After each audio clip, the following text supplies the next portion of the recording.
Okay.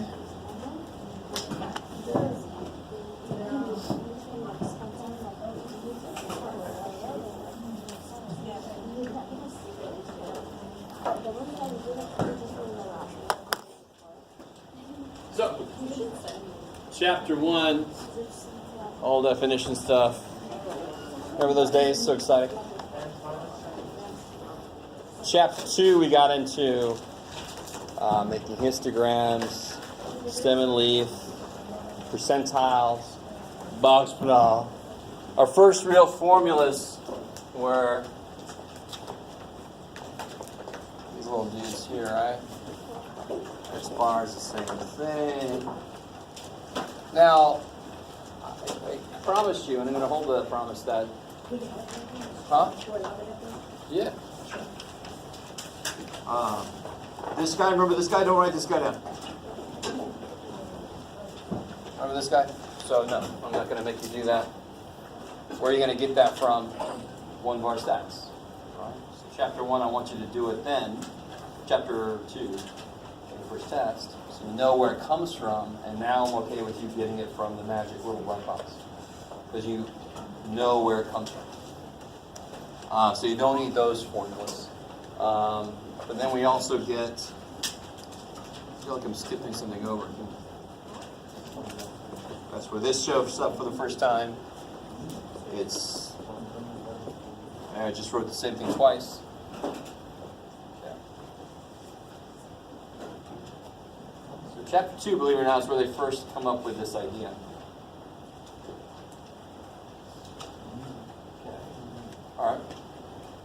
And then chapter 3. Oh, what's up?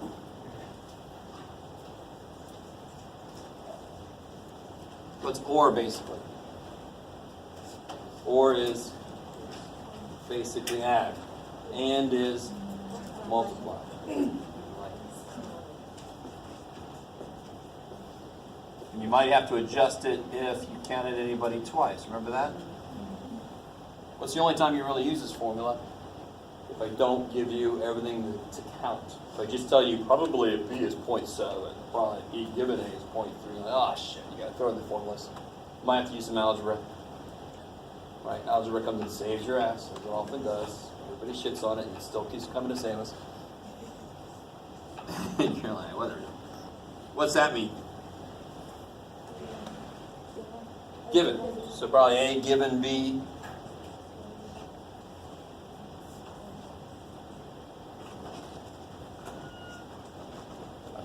Somebody said it. Right?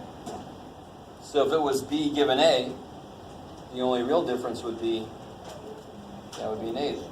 Yeah. Because A and B is the same thing as B and A. And then you have this formula, which is the same formula I just wrote down, but that's okay, really. Right? So that's all the stuff from chapter 3. Bless you. And then chapter 4, we get into all of our discrete distribution stuff, right? 4, 1, 4, 2, and then 4, 3 is binomial stuff. And then, of course, you get these beautiful little formulas.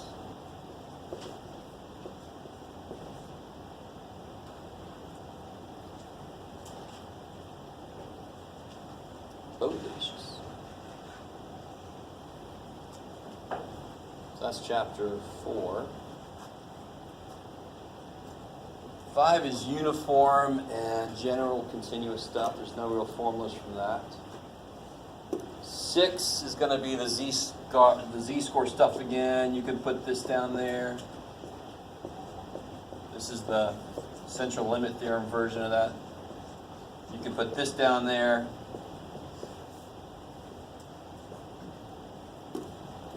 Just to remind yourself that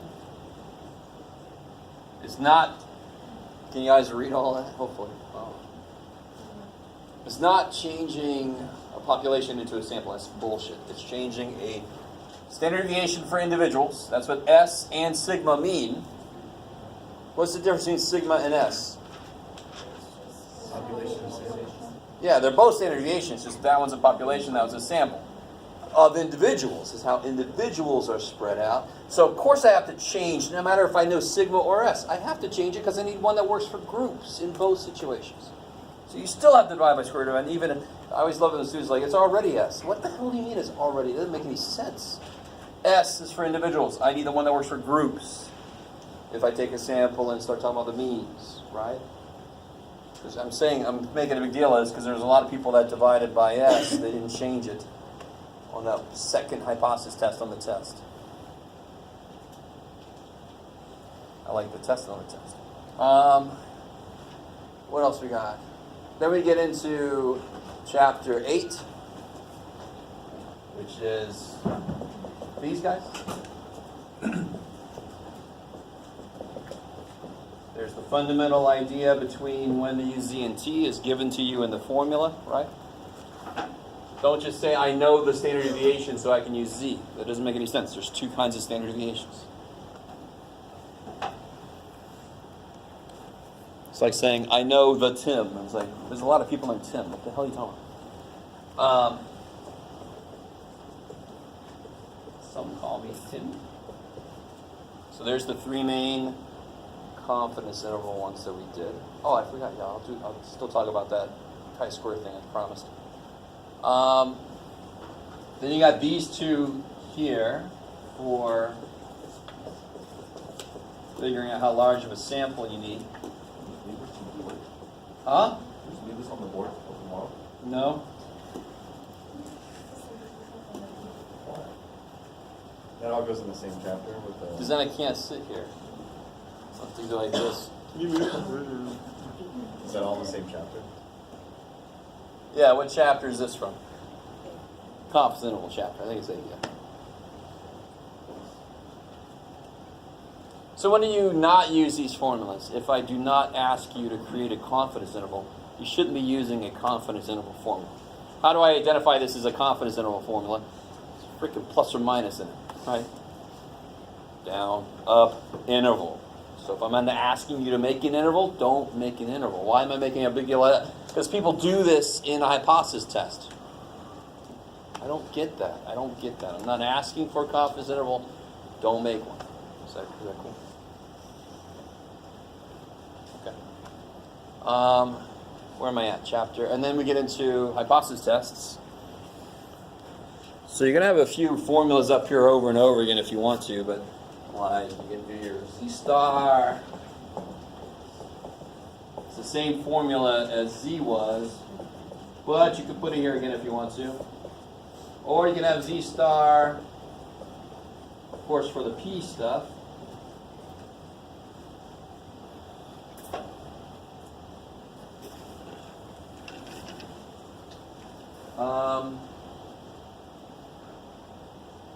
And if you want to, you can put the T star for the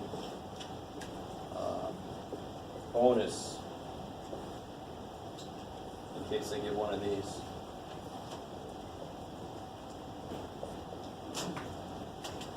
I think that's everything. Oh, there is one I forgot. You can put it right here, maybe. The backwards formula, right? If you know Z and you know how to create a raw score, a time or a length in inches or whatever. So if I said find the 80th percentile grade, you're going to have to use this formula eventually. Yes. Actually, it's even from chapter 2.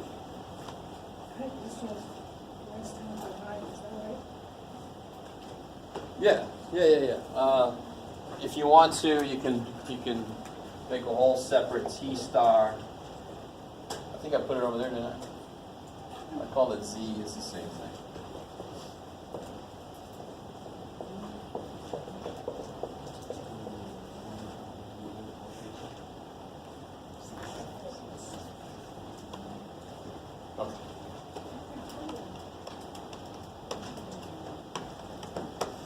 can't quite make something out, thank God you got a book that has formulas in it that you can go look them up. So, for example, this does not say sigma divided by x, right? This is what. How do you read this symbol? Sigma sub x bar. I love it. Is this one here? Oh, I'll give you, for the chi-square problem on the final, I'll give you the formula in the problem. It's like brand new, so I'll be a little bit kinder to you on the chi-square problem. I know, I'm just trying it out. See what I feel about kindness. So x equals m Yes. plus c, r, you wanted to squeeze in? Say again? That was the one you forgot? X equals... Yeah, you could put this down if you want to. I don't personally care. You can put it down. If during the test you're not sure about a formula that's on your sheet, just come up and ask me. What if you do? Right? So I don't know if I wrote this down right. And I'll say, man, good luck. No. No.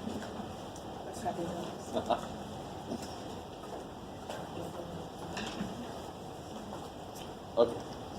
So let me over here just very quickly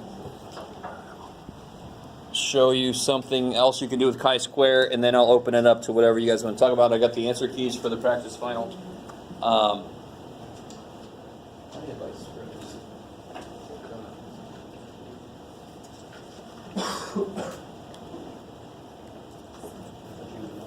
So just very quickly, I don't know if you guys remember this from the other day.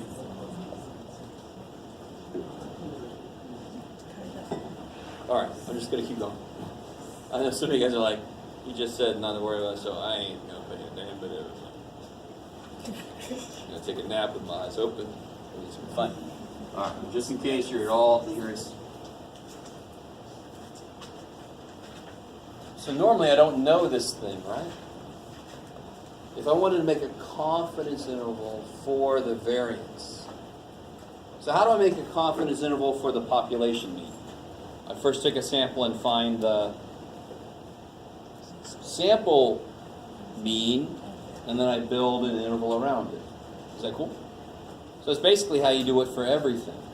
How do I find a confidence interval for the population standard deviation, or variance in this case? You guys remember the thing I told you about algebra? I can just switch these if I want to solve for it.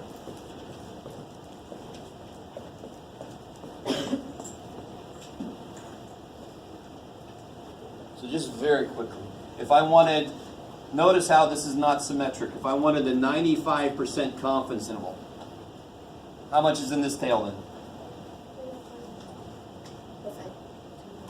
0.25, there it is.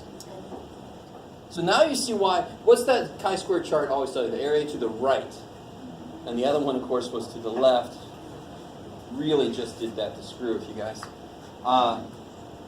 So 0.025 to the right. That's exactly the goodness of fit thing we're doing. If I would have said alpha 0.025, you'd look that up, you'd find the chi-square here. But now if I wanted to do a confidence interval, not only do I look up 0.025, but what's to the right of this one? 0.975. So now you see why they got the, if you look at your chi-square, don't they have the 0.1, the 10, and the 0.5, but don't they also have the 0.975? Yeah, that's why. So now it's set up for confidence interval stuff. So I'd find what I call chi-square small and chi-square big and throw it in there. So I'd find the big estimate for the variance and the small estimate for the variance and make an interval out of it. That's as much as I want to say about that, to be honest. Yes? Just two separate. Yeah. So I'd say the variance is captured between this and this. People always freak out. Why do I put chi-square big there? Because if it's a big number, it's going to be a smaller answer when I divide by it. So that would be the interval, the confidence interval for the variance of the population from a sample that I took. It's the exact same idea, it's just I got to use this formula because I'm talking about standard deviations themselves. I can't use a normal distribution. That's just in case you're curious. If you weren't, just delete that Yeah, extra credit. Yeah, exactly. There will more than likely be an extra credit possibility for that. Okay, so now I just want to open it up to whatever you guys want to focus on. Yes? We do number 9 on the top. Sure. I gave all mine away. Let me see. What was 9 about? Here it is. Is that the science test? Yes. Okay. All right.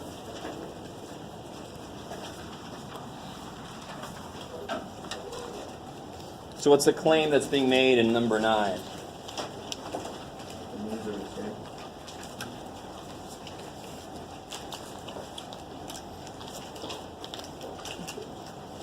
What does your number 9 say? On a science assessment test sample of 27. Oh, okay. I love this. All right, anyway. My key is going to be all different. Well.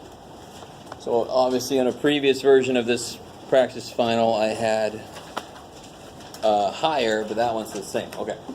So we'll work with it. So maybe it's good that we're doing this. So everybody got all the formulas down? Okay. That last column of formulas, that's for what chapter? Chapter 10. Extra credit. Thank you. All right, so number 9. The claim is that the means are the same. How do I write that in Mathish?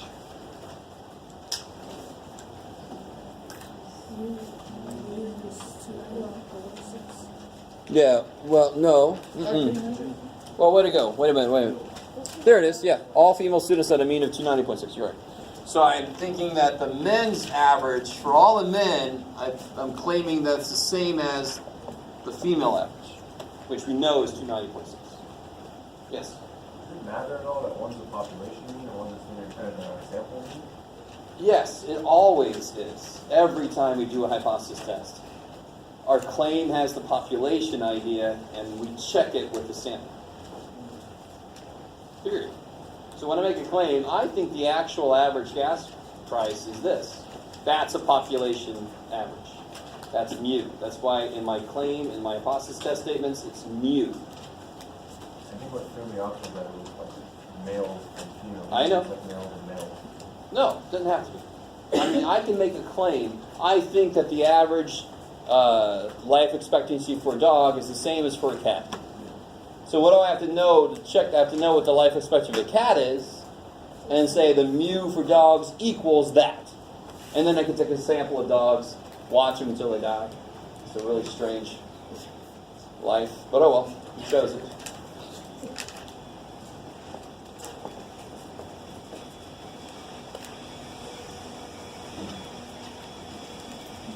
I love it. Oh yeah, we teach here. Where does that go? HO, because it has equals. So what's H1? Not equal to, which means it's going to be a two-tailed test.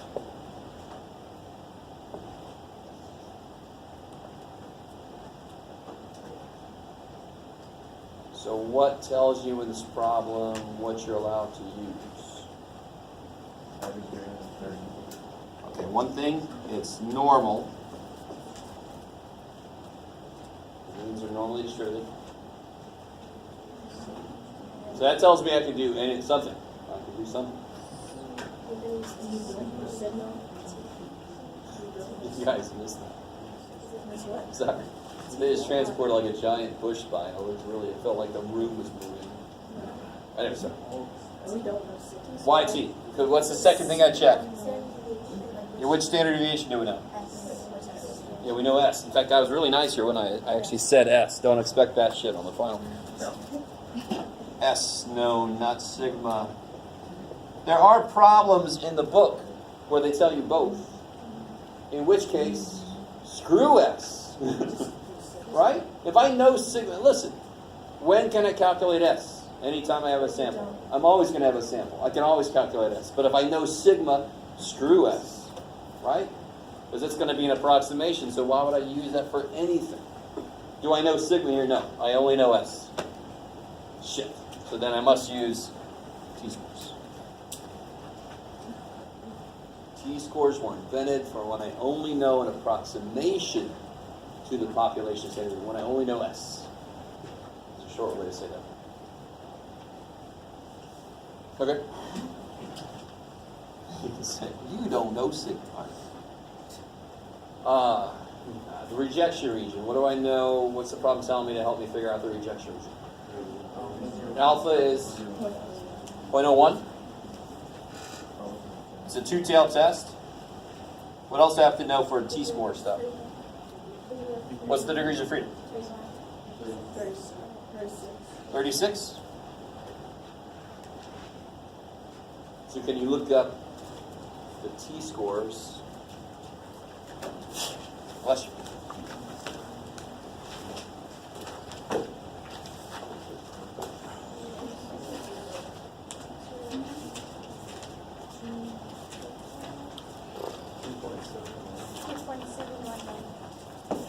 What's that 19?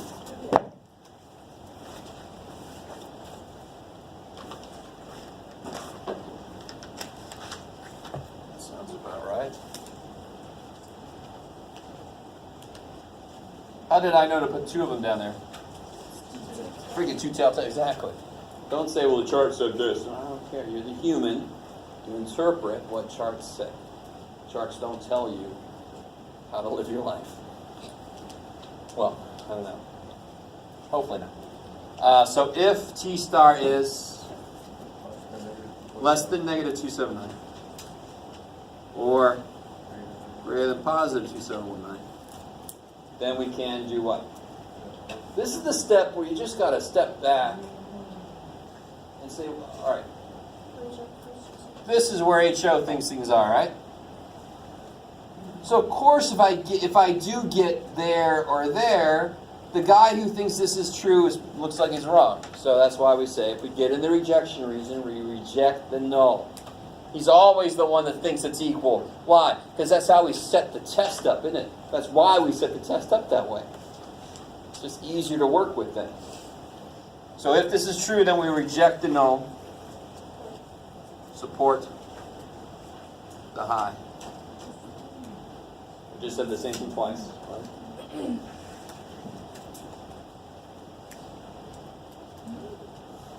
Okay. And of course, what do I do now? I just set up what far enough away is. So we go see how far we made it. We calculate the distance that our sample made it and see if it's far enough. See, there's that level of understanding that's not so mired in the numbers and the. It's just like, here's the idea. You better be this far away. All right, let's go see how far away we made it.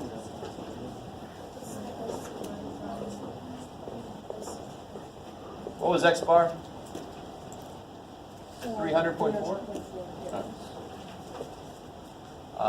S was 15.6? So what do I have to do before I do T star? Yep. So 15.6 divided by square root of 37. 8/3, like 2.6. Let's say it'd be 2.58. I don't know. What is it? 2.56. I'm sorry. Wait, 2.56. 4? Everybody's cool with that? Everybody else is not. Just get it ready, man. We're fine. How are we doing? Everybody all right? And now we can see how far away our sample got. Right? So T star equals, my sample was 300.4. We want to see how far away that is from this.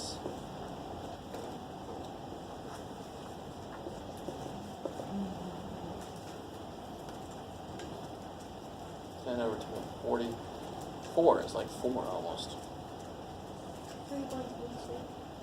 3.82.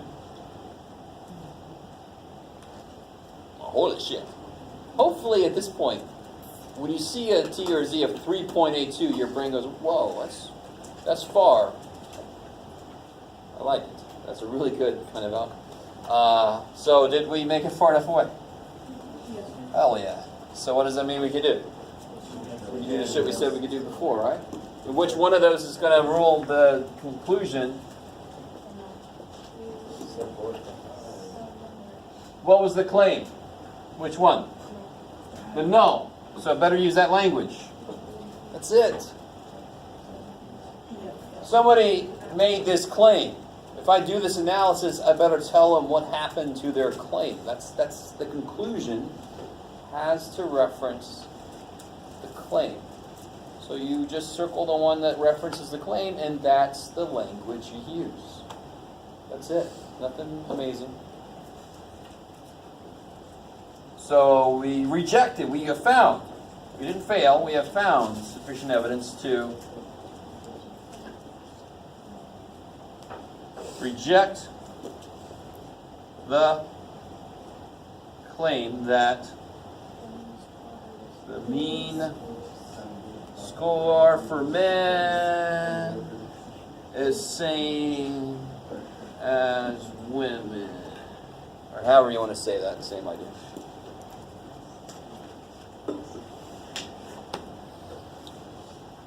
I'm glad we did that one because it's a little different on the answer key. I love when I do that to myself. Let me attempt to give you the answer key, and you'll see why I say it that way. It's a little Frankensteinish here. Okay. What's that? All right, let me first give these out. These are the nice ones. These are the ones that I like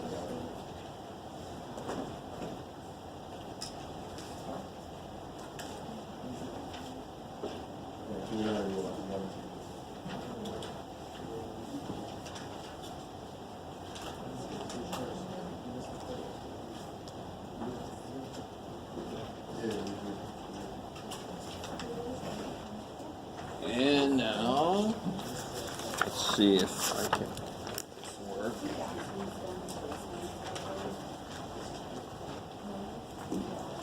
Page 1.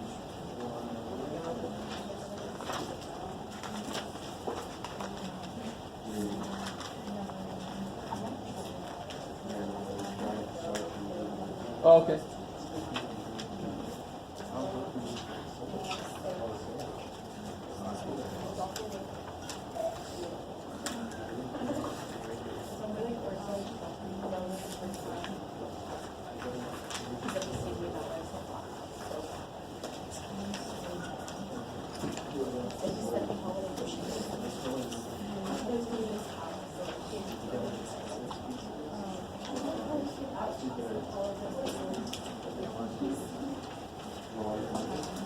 No, I didn't.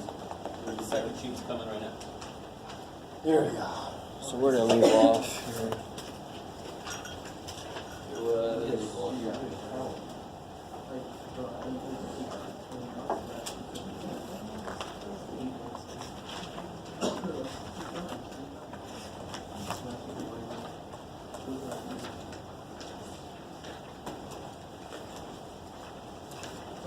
Oh yeah. Let's do number 11. Because I didn't put that on here. I just got tired.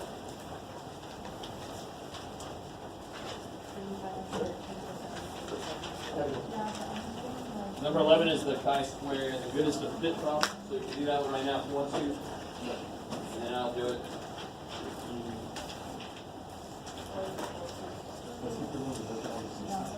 Okay.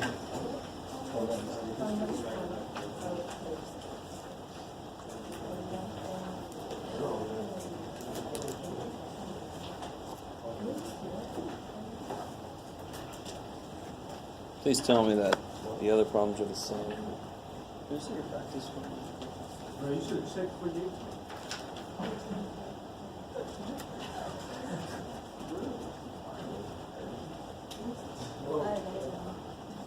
You are bold.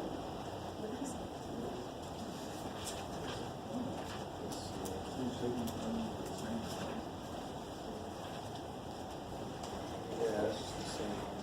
Okay. number 9, it says, just to claim that males scored higher than females. It says that on the answer key, but we did that one together.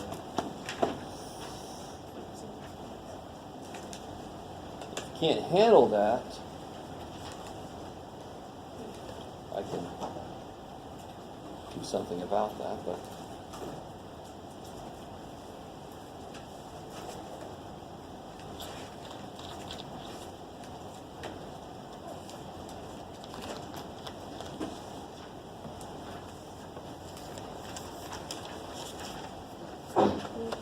so if you want to, you could be working on number 11 right now. It's not on the key, so we'll do that one together.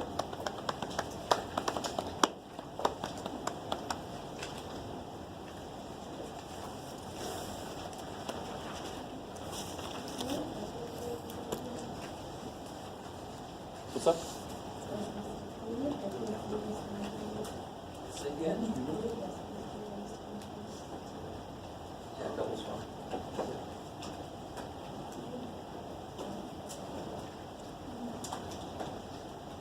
Are you still going?